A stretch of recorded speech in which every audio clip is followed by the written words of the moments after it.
Our 6 po lahat. 6. Originally talagang 6 members. Original, ilan ba? Started 6 talaga. Ever since yun, since 90s. Okay. So bakit paano nabuo yung Inner Voices? Bakit Inner Voices? Really, I can answer kasi yan way back with Attorney Ray. College band sila sa Letran. So, kaklase na, so they started the band for a band of the bands.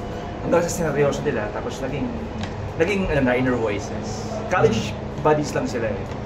And then, actually original si Ray, Attorney Ray. So, from there, nagkaroon ng several revisions along the way.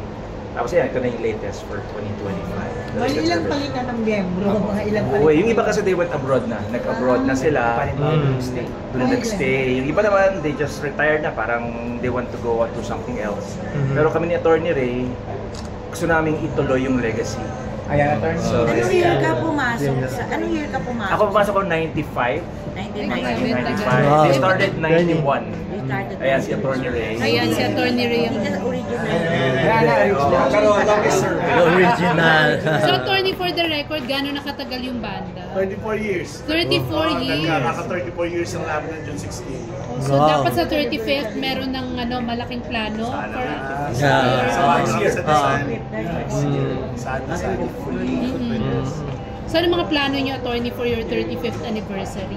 Well, syempre po, promote namin yung mga kanta and we hope to release more songs and of course yung mga kanta na sana ay maka-apekto at magpasaya sa mga nakikinig. So right now we have 7 songs na nasa digital platforms and we still have original. And we have 3 more songs to go ngayong year na to. And we plan to come up with a Christmas tune in time for the Bear Months. So, yun ang mga plano namin. Of course, yung mga collab din namin sa ibang artists, abangan yan.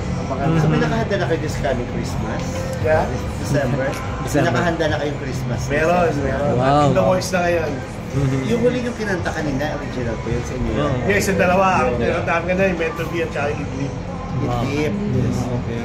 Ano mo yung lab, sinasabi ko sa tamang term, pero yung laban ng Idlib, yung mga songs niyo sa mga usong kanta ngayon, yung mga hugot songs ngayon. Ewan ko parang wala kami laban eh. Ang gagaling nung mga gumagawa ng kanta eh. So, we just hope na makasingit, and of course, mapakinggan.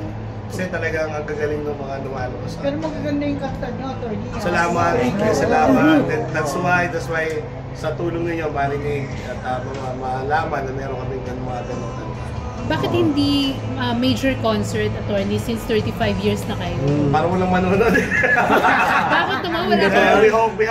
We hope na may plano sana nga kami. And dahil kaka-restart ng uli ng band, kasi pagdating ni Patrick, we're basically restarting. So, dahil nag-reboot kami, it will take some time bago kami pick up ng speed. And pag nag-peak kami, once na mag-peak na kami, that's the time na we will embark on a bigger concert. So right now, ilang years po bang nag-pause yung actually, hindi pa kami nawala eh. May mga times na nag-hiatus kami dahil nag-aaral kami. But we know, hindi naman kami totally naging blanco kasi magkakasama pa rin kami. Magkikita kami and then pagkakala siguro mawawala nung 2 years, 3 years and then babalik ulit. So yung pagbalik ni Patrick, yun yung ligot. Oo, kasi bago sa amin si Patrick. Although matagal na namin siya kaibigan at kasama. Nag-start na siya last April. So ito nga talaga reborn namin. Attorney, yung sa Hard Rock nyo? Ano ang schedule nyo dito? We play here on Thursdays and Saturdays. At sa iba pa mga gigs? Okay, we also play at Bar 9 sa Alabang on Fridays. And meron din kaming mga ibang lugar na tutugan. Like sa July 16, we'll be at Tunnel Bar sa Parkan. Sa July 22, nasa Noctos kami sa QC. And sa July 30, sa Aromata naman sa QC. Okay, Patrick, paano ka napasok sa grupo? Nag-audition ka ba dun sa parang... Actually, parang lang din, accidental lang. Unexpectedly na nagkaroon ng changes sa Inner Voices, sa frontman. So, at that time, ginagawan kasi ako ng kanta talaga dapat. Ipaproduce ako ni Attorney ng isang kanta talaga. Which is the Meant to Be. Yung kanina, yung dalawa. Wow, ang ganda nga. Yung dalawa talaga yun. Ipaproduce niya talaga dapat ako as a solo artist. And But since wala pang progress and I need to form my own group. And then yun nga, nagkaroon ng changes since na ako naman yung nagsasub sa dating singer nila. So, ako yata yung... nagsasub ka na? Nagsasub na kapag hindi talaga siya pwede. But kasi namamaos, diba? Kasi as you can see, isa lang singer namin. But prior to that, what have you been doing? I also have my own band din noon. I'm a freelance singer. I'm also singing for weddings, mga corporate event, and then with other mga different bands din po. Pero may pressure ba na ikaw na ang frontman?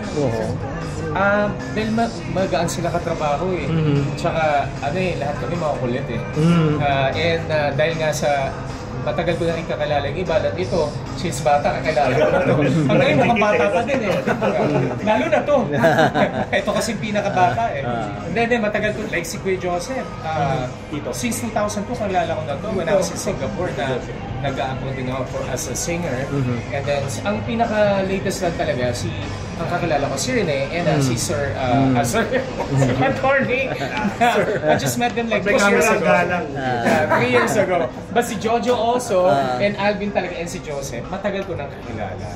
So, wala naman masyado pressure talaga. I'm just working very hard to work with them and expand pa our music song list. And then focusing on our original songs. Pero may we know anong dahilan kung bakit nawala sa group yung original vocalist?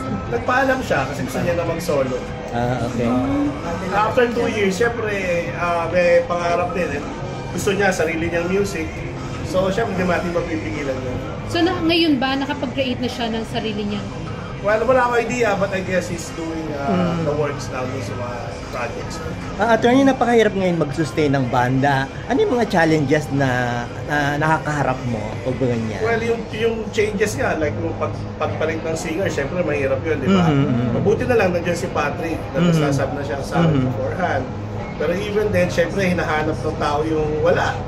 Di ba? Natural yun. So we had to really adjust. And nag-adjust din kami ng kanta, nag-retrofit kami para bumagay sa kanya.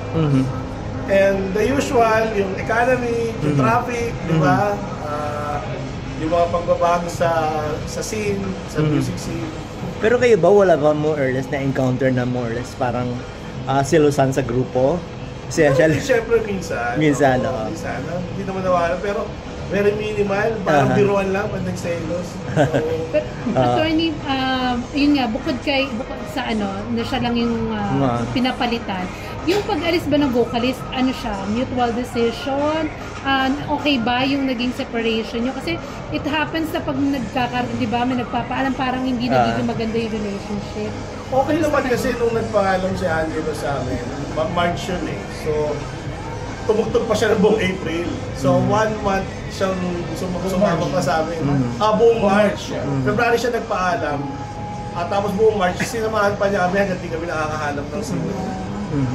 So, nagtanggap niyo naman yun? Oo naman. Tsaka okay naman kami ngayon. Nag-usap kami.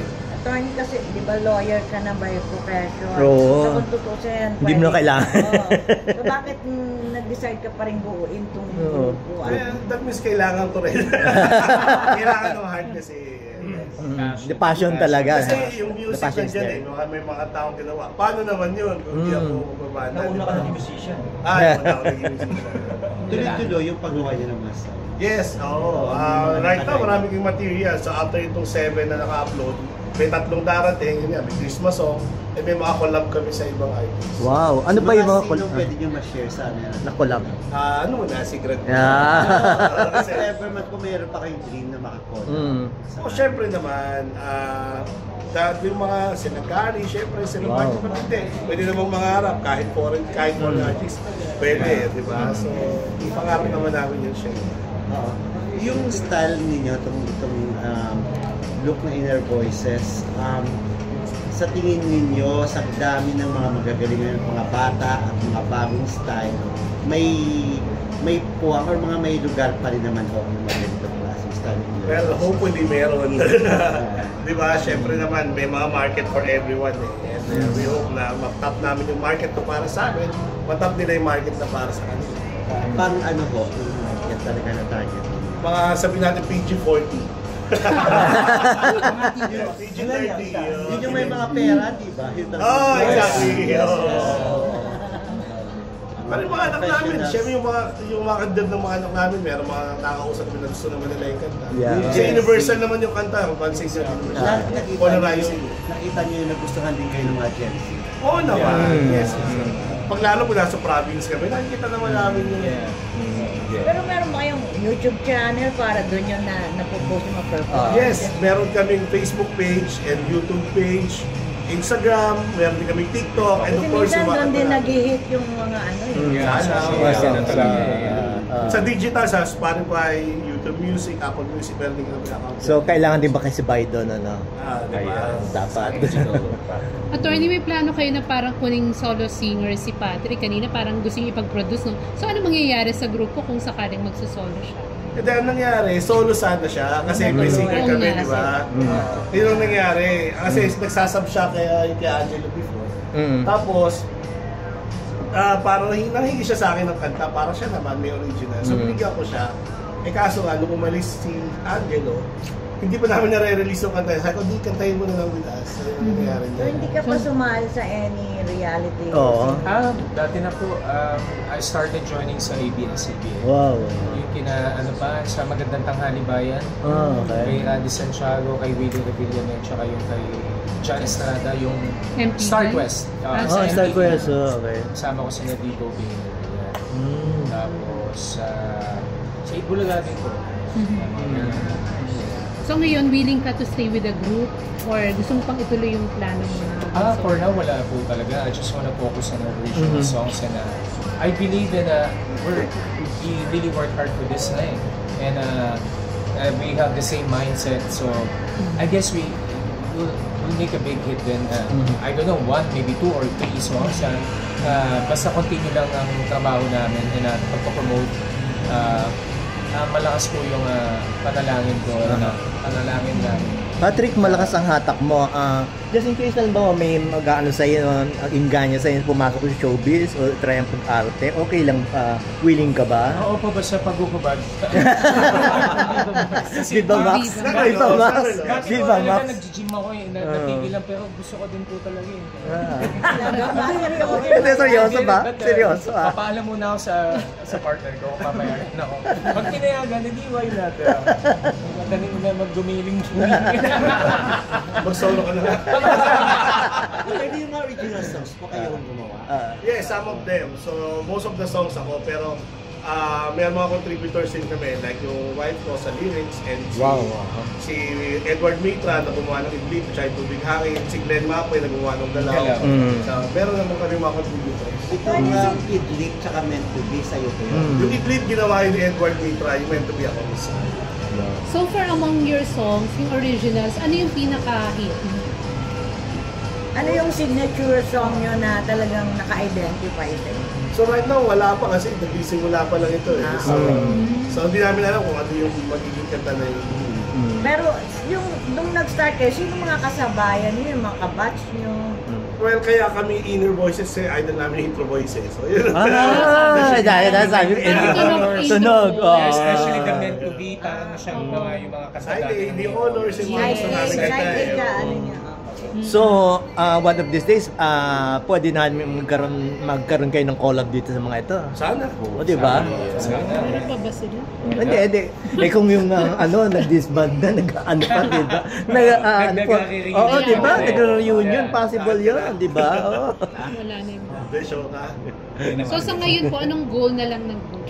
Well, yun nga, gumawa ng kanta and continue doing this thing na tumutulog ng live. Kasi kaligayahan namin yun. At the same time, na-appreciate naman kami ng followers. So as long as may nakaka-appreciate sa amin, gagawin na. Sa tagal din na ng Inner Voices, sino po yung artist na hindi nyo makalimutan na nag-new support sa inyo? Number 1, si Richard Birch. Wow! Jazz, all the jazz. And yung mga kasama namin, si Rani Raimundo, si Jimmy Bondo, who's been supporting us. Until now. Paco. Yeah, si Paco. Aris supporting us. Yung halos kasabay din talaga. Oo. May mga experience din kayo na hindi maganda sa ibang mga sikat na artist. Na parang namaliit ba ang inner voices? Hindi naman na maliit, pero meron ding mayayabang, syempre. Pero mayabang din kami. May pagyayabang naman. Hindi kami natalo, so okay lang. So dito nga, nagyabangan na lang kami. Pero more on rock music nyo, no? Or may love? It's pop rock, actually. Pero yung songs na mga bago, love songs ba lahat yun? Or yung Galaw, it's inspirational song. So, ano naman siya. The rest, it's really love songs. Pero sa repertoire nyo, hindi nawawala yung revival ng 80s, 90s songs, di ba? 80s talaga kami. 80s band talaga inner voices. But we also play yung ibang genre of course. Thank you. Thank you. Thank you.